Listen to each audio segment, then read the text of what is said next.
episode perdana, channel Dapur Bun Bun sudah menyajikan 3 bumbu dasar.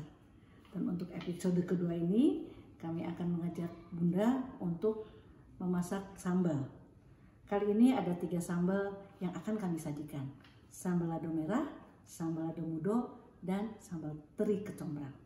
Bun, saya punya teman, saking sukanya sama sambal, jadi kalau keluar kota, dinas maupun pernah pergi ke Cina, yang dia bawa selain baju dan makanannya adalah rawit dan terasi. Karena apa? Karena dia tidak bisa makan tanpa sambal. Sebegitu fanatiknya orang-orang Indonesia pada sambal, padahal kadang-kadang makan sambal bikin menyiksa, kepedasan lah, kepanasan lah, sampai keringat bercucuran. Tapi itu dia nikmatnya makan sambal. Hari ini kita akan memasak lado merah, lado hijau, dan sambal kecombrang. Ini bahan-bahannya. Ada cabai merah yang sudah digerus. Kita mulai dengan lado merah. Ini cabai merah keriting yang saya haluskan. Kemudian ini ada bawang merah dan bawang putih. Sebenarnya bawang putih opsional karena kalau yang asli tidak pakai bawang putih. Hanya saya ingin wangi. Ini juga ada tomat, saya potong-potong. Kemudian ada garam dan penyedap. Ini adalah bahan dasar untuk membuat lado merah. Kita mulai ya, panaskan minyak. Panaskan juga kompor. Nanti setelah minyaknya panas, kita mulai dengan menumis bawang merah dan bawang putih. Seperti yang saya sampaikan, kalau bawang putih boleh dipakai, boleh tidak. Karena yang aslinya kalau lado merah itu tidak pakai bawang putih, hanya bawang merah saja. Ya, kita aduk, tunggu sampai harum. Harum dulu. Setelah tercium bau harum, kita masukkan giling cabai merah keriting. Kemudian kita aduk pelan-pelan ya. Diaduk supaya menyatu seperti ini. Satu hal ya Bun, kalau untuk lado merah ini kita hanya mengandalkan minyak dan tomat ya, tidak memakai air seperti ini. Jadi terus diaduk, airnya hanya mengandalkan air dari tomat itu sampai sambalnya matang.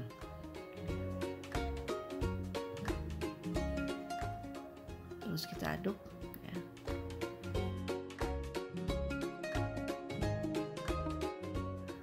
Sudah hampir matang, kita tunggu sampai tomatnya benar-benar matang ya.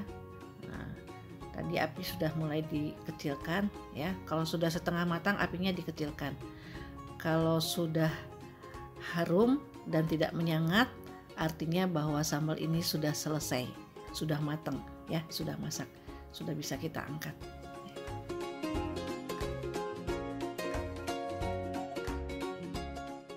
Kita selanjutnya membuat sambal lado mudo atau sambal hijau. Bahannya ini adalah cabai hijau keriting yang dihaluskan, tapi jangan terlalu halus. Tetap memakai bawang dan saya tetap menggunakan bawang putih ya. Ini juga tomat, harusnya tomat hijau tapi saya tidak ketemu di pasar, jadi tomatnya agak mengkal. Ini pakai jeruk nipis. Kenapa harus pakai jeruk nipis? Supaya tidak pahit. Jadi pada saat mulai menggerus pakai jeruk nipis. Oke, kita panaskan dulu minyak, kemudian kita dulukan dulu bawang merah dan bawang putih. Ketika minyaknya sudah panas seperti ini ya. Kita tunggu sampai tercium bau harum. Kita aduk ya.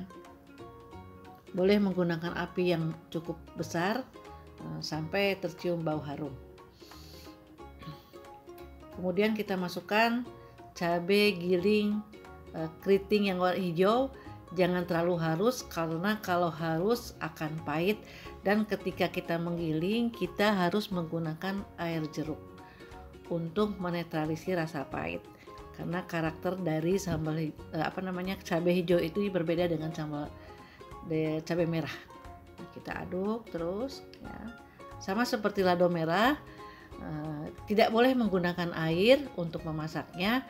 Nanti kalaupun mau kita hanya mengandalkan air dari tomat yang ada atau dari minyak seperti ini.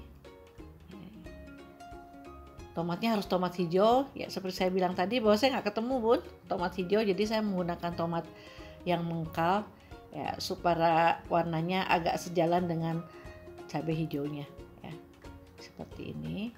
Terus dan saya nanti akan menggunakan daun jeruk untuk mengimbangi air truk yang tadi saya gunakan untuk menggiling lado hijau seperti ini. Nanti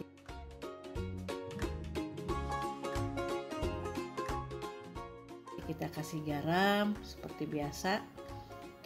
Jadi ya, ini sudah agak matang, berubah warnanya agak hijaunya aja hijau tua seperti ini, tapi tidak mengurangi kesegaran rupanya. Saya kasih penyedap sedikit supaya agak rasa-rasa sedap. Jadi hanya penyedap dan garam untuk bumbunya.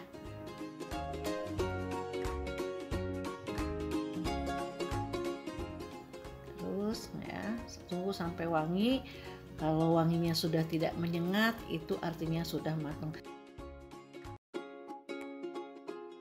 Oke bun, yang ketiga kita akan membuat sambal teri kecombrang. Ya, ini bahannya rawit merah, rawit pedas. Kemudian kecombrang diiris-iris, kemudian teri. Ini terinya sudah saya panggang, nggak saya goreng karena takutnya keras. Ini bawang merah dan bawang putih, ada penyedap rasa dan garam serta daun jeruk. Panaskan api, masukkan minyak, kemudian tumis bawang merah dan bawang putihnya. Ya, tumis.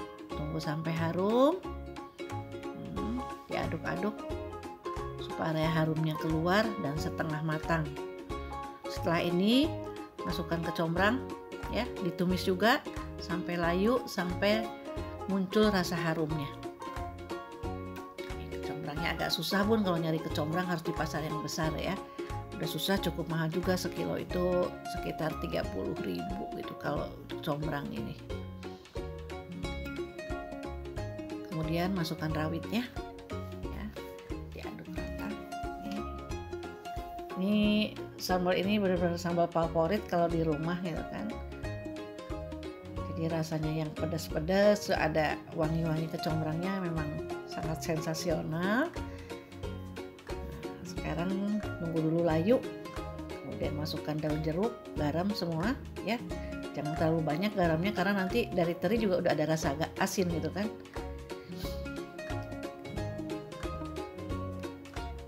Kalau untuk kecombrang ini saya juga nanti akan mencampurkan gula merah ya, jadi supaya ada keseimbangan antara antara rasa asin dan rasa manis.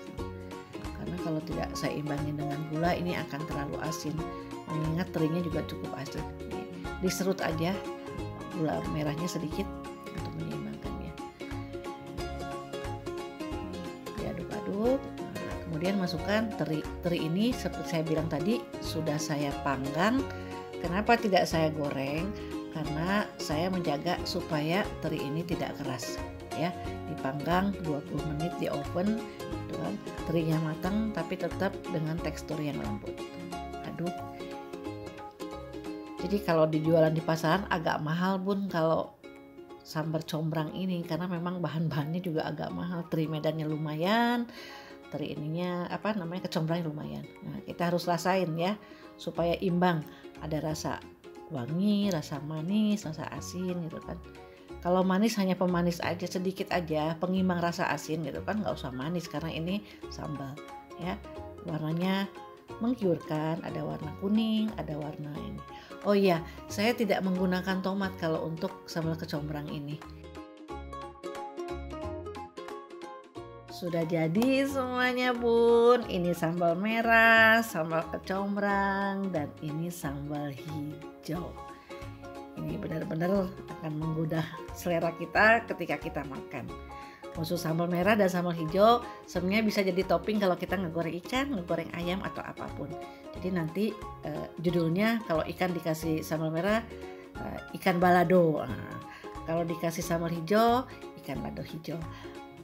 Kalau kecombrang ya cukup dicocolin di nasi anget aja, itu akan sangat enak, sangat gurih.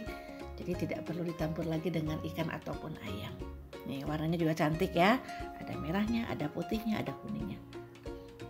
Yang menggoda selera bukan? Coba lihat ya, kita bisa membuat sesuatu bahan yang murah tapi hasilnya tidak murahan, bahan yang biasa tapi hasilnya luar biasa. Selamat mencoba. Semoga menginspirasi. Mudah bukan? Sebagai perempuan kita harus cerdas memanfaatkan budget yang terbatas. Caranya, manfaatkan